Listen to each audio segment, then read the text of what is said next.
Digital gold బంగారాన్ని కూడా digital రూపంలో కొనుగోలు చేసే రోజులు వచ్చేసాయి.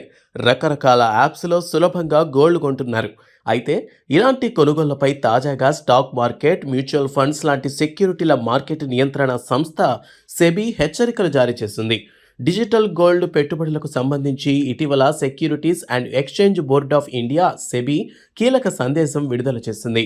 కొన్ని ఆన్లైన్ ప్లాట్ఫామ్లు డిజిటల్ గోల్డ్ అనే పేరుతో పెట్టుబడులు విక్రయిస్తున్నట్లు తమ దృష్టికి రావడంతో ఈ ప్రకటన చేసింది. ఈ ఉత్పత్తులు తమ నియంత్రణలోనికి రావని స్పష్టంగా తెలిపింది. అంటే ఒకవేళ పెట్టుబడిదారుడు నష్టం చవిచూస్తే సెబీ సహాయం అందించే అవకాశం ఉండదు. నిజానికి ఇది ఎక్కువ మంది వినియోగదారులకు తెలియని అత్యంత కీలకమైన విషయం. ఇంతకీ డిజిటల్ గోల్డ్ అంటే ఏమిటి? డిజిటల్ గోల్డ్ అనేది బంగారం కొనుగోలు పద్ధతిని డిజిటల్ రూపంలోకి మార్చిన మోడల్.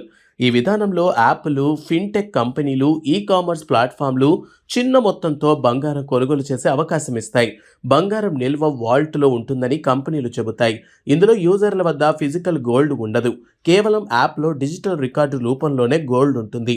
ఈ కాన్సెప్ట్ చాలా మందిని ఆకర్షిస్తోంది. దీనికి కారణం చిన్న మొత్తంలో అంటే 100 రూపాయలకు కూడా బంగారాన్ని కొనుగోలు చేయొచ్చు. నిల్వ భారం ఉండదు. అమ్మడం కూడా సులువు. డిజిటల్ గోల్డ్ ఎలా పనిచేస్తుంది? డిజిటల్ గోల్డ్ పనిచేసే పద్ధతి ఇలా ఉంటుంది. నెంబర్ 1, యూజర్ యాప్ ద్వారా డబ్బు చెల్లించి గోల్డ్ కొనుగోలు చేయొచ్చు. నెంబర్ 2, కంపెనీ తన సిస్టంలో ఆ మొత్తాన్ని సరిపడే గ్రాముల బంగారం యూజర్ పేరుతో రికార్డు చేస్తుంది. నెంబర్ 3, వాల్ట్లో అదే పరిమాణంలో బంగారం ఉంచినట్టు చూపిస్తుంది. నెంబర్ 4, ఆ గోల్డ్ను ఎప్పుడైనా అమ్ముకునే అవకాశం ఉంటుంది. నెంబర్ 5, కొన్ని ప్లాట్ఫామ్స్లో ఫిజికల్ డెలివరీ కూడా ఇస్తారు. అయితే ఇందుకు ప్రత్యేక ఛార్జీలు ఉంటాయి.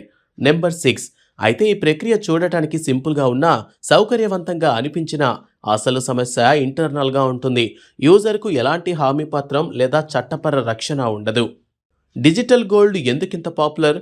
డిజిటల్ గోల్డ్ పాపులర్ కావడానికి కొన్ని ప్రధాన కారణాలున్నాయి. అవి చిన్న మొత్తంలో బంగారం కొనుగోలు మొదలుపెట్టే అవకాశం, పండుగల సమయంలో ప్లాట్ఫామ్లు ఇచ్చే డిస్కౌంట్లు, ఫిజికల్ స్టోరేజ్ అవసరం లేకపోవడం, ఏ క్షణమైనా అమ్ముకునే సౌకర్యం, బంగారం ధరలు పెరుగుతున్న సమయంలో పెట్టుబడి చేయాలనే ఆకర్షణ, యువత, ఉద్యోగులు, హౌస్ వైఫ్లు కూడా సులభంగా యాప్ల ద్వారా కొనగలగటం వల్ల ఈ ఉత్పత్తికి డిమాండ్ రికార్డు స్థాయికి వెళ్ళింది.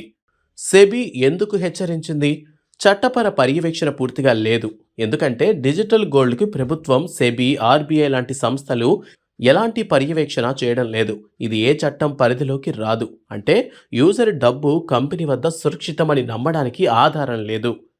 డిజిటల్ గోల్డ్ ప్లాట్ఫామ్ మూతపడితే, ఒకవేళ ఆన్లైన్ ప్లాట్ఫామ్ దివాళా తీస్తే, సర్వర్లు మూతపడితే, బంగారం నిల్వ చేసినట్టు చెప్పిన వాల్ట్ లేదు అన్న విషయం బయటపడితే, ఇలాంటి ఊహించని సమయాల్లో యూజర్ పెట్టిన డబ్బు తిరిగి పొందే అవకాశం ఉండదు. కౌంటర్ పార్టీ రిస్క్ అత్యధికం. ఇది డిజిటల్ గోల్డ్లో పెద్ద ప్రమాదం. ప్లాట్ఫామ్ నమ్మకాన్ని ప్రశ్నించలేని పరిస్థితి ఉంటుంది. వారి చర్యలు, నిర్వహణ పద్ధతి, నిల్వ వాల్ట్ వివరాలు ఇవన్నీ కంపెనీ చెప్పిందే యూజర్స్ నమ్మాల్సి ఉంటుంది. ఆడిట్ వివరాలు అందుబాటులో ఉండవు.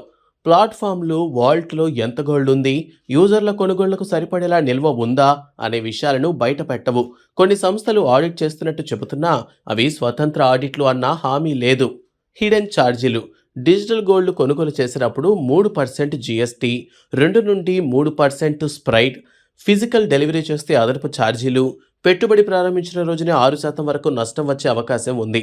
ఇలా డిజిటల్ గోల్డ్లో ఎన్నో హిడెన్ ఛార్జీలు ఉంటాయి. బంగారు ధరలు పెరగడమే కారణం. గత ఏడాది కాలంలో బంగారం ధరలు గణనీయంగా పెరిగాయి. 76,000 రూపాయల నుంచి 122,000 రూపాయల వరకు చేరడంతో ప్రజలు బంగారంలో పెట్టుబడి పెట్టాలన్న ఆసక్తి పెరిగింది. ఆన్లైన్ ప్లాట్ఫామ్లు ఈ అవకాశం చూసి డిజిటల్ గోల్డ్ కొనుగోళ్లను బాగా ప్రమోట్ చేశాయి. డిజిటల్ గోల్డ్ వర్సెస్ రెగ్యులేటెడ్ ఉత్పత్తులు. డిజిటల్ గోల్డ్కు ఎలాంటి నియంత్రణ లేదు, ప్రభుత్వ పర్యవేక్షణ లేదు, చట్టపరమైన రక్షణ లేదు. కంపెనీదే పూర్తి నియంత్రణ ఉంటుంది. యూజర్లకు పారదర్శక సమాచారం ఉండదు. సాధారణ గోల్డ్ ఉత్పత్తులు సురక్షిత మార్గంగా చెప్పొచ్చు. మీరు కొనుగోలు చేసిన గోల్డ్ ఫిజికల్ రూపంలో ఉంటుంది. సెబీ, ఆర్బీఐ పర్యవేక్షణలో పనిచేసే ఉత్పత్తులు. గోల్డ్ ఈటీఎఫ్స్ డీమ్యాట్ అకౌంట్లో లభ్యం. ఎలక్ట్రానిక్ గోల్డ్ రిసిప్ట్స్ స్టాక్ ఎక్స్చేంజ్లో ట్రేడ్ అవుతాయి. సోవరైన్ గోల్డ్ బాండ్స్ ప్రభుత్వ హామీ ఉండదు. ఇవి పెట్టుబడిదారులకు క్లియర్ రూల్స్, పారదర్శకత, చట్టపర రక్షణ ఇస్తాయి. ప్లాట్ఫారంలపై ప్రభావం. పేటీఎం, ఫోన్‌పే, జార్, గులాక్ వంటి పెద్ద యాప్‌లు డిజిటల్ గోల్డ్ విక్రయిస్తున్నాయి. కొన్ని కంపెనీలు ప్రభుత్వ సంస్థ ఎంఎంటీసీ ద్వారా గోల్డ్ నిల్వ చేస్తున్నట్టు చెబుతుంటాయి. కానీ సెబీ రక్షణ అందించదనే అంశం మాత్రం మారదు. సెబీ తీసుకున్న నిర్ణయంతో కొన్ని ఫేక్ కంపెనీల బారిన పడకుండా యూజర్లు జాగ్రత్త పడొచ్చని నిపుణులు అభిప్రాయపడుతున్నారు. నిపుణులు ఏమంటున్నారు? కొంతమంది నిపుణుల అభిప్రాయం ప్రకారం సెబీ నిర్ణయంతో భయపడాల్సిన పని లేదని చెబుతున్నారు.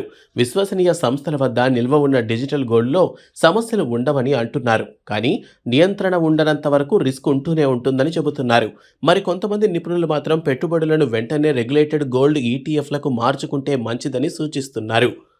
డిజిటల్ గోల్డ్ కొనుక్కున్న వారు ఏం చేయాలి? భయం అవసరం లేదు, కానీ జాగ్రత్త తీసుకోవాల్సిన అవసరం ఉంటుంది. మీరు ప్రస్తుతం పెట్టుబడి పెట్టి ఉంటే వెంటనే అమ్మేయాల్సిన అవసరం లేదు. అయితే కొన్ని విషయాలను మాత్రం గమనించాలి. వీటిలో ప్రధానమైనవి ఇవే: మీరు కొనుగోలు చేసిన ప్లాట్ఫామ్ విశ్వసనీయమైనదా? వాల్ట్లో గోల్డ్ నిల్వ ఎవరి చేతుల్లో ఉంది? కంపెనీ ఆడిట్ రిపోర్టులు అందుబాటులో ఉన్నాయా? కొంతమంది నిపుణుల సూచన: కొంతమంది ఫైనాన్షియల్ అడ్వైజర్లు డిజిటల్ గోల్డ్ను అమ్మి అదే రోజు గోల్డ్ ఈటీఎఫ్ లేదా గోల్డ్ ఫండ్స్లో పెట్టుబడి పెట్టాలని సూచిస్తున్నారు. కొత్తగా డిజిటల్ గోల్డ్పై పెట్టుబడి పెట్టాలనుకునే వారు gold ETFs, gold fund of funds, sovereign gold bonds వంటి వాటిలో పెట్టుబడి పెట్టాలని సూచిస్తున్నారు. ఇవి చట్టపర రక్షణను ఇస్తాయి. విలువ కూడా పారదర్శకంగా ఉంటుంది. జెరోదా సీఈఓ నితిన్ కమత్ హెచ్చరిక: డిజిటల్ గోల్డ్పై జెరోదా సీఈఓ నితిన్ కమత్ కీలక హెచ్చరిక చేశారు. డిజిటల్ గోల్డ్ను ఎవరూ నియంత్రించడం లేదు. ప్లాట్ఫామ్ మూతపడితే యూజర్ ఏమీ చేయలేడు అని చెప్పుకొచ్చారు. ఆయన తెలిపిన వివరాల ప్రకారం డిజిటల్ గోల్డ్ కొనుగోలు చేసిన వెంటనే ఛార్జీలు పడతాయని అంటున్నారు. అందుకే గోల్డ్ ఈటీఎఫ్స్ ఉత్తమ మార్గమని చెబుతున్నారు.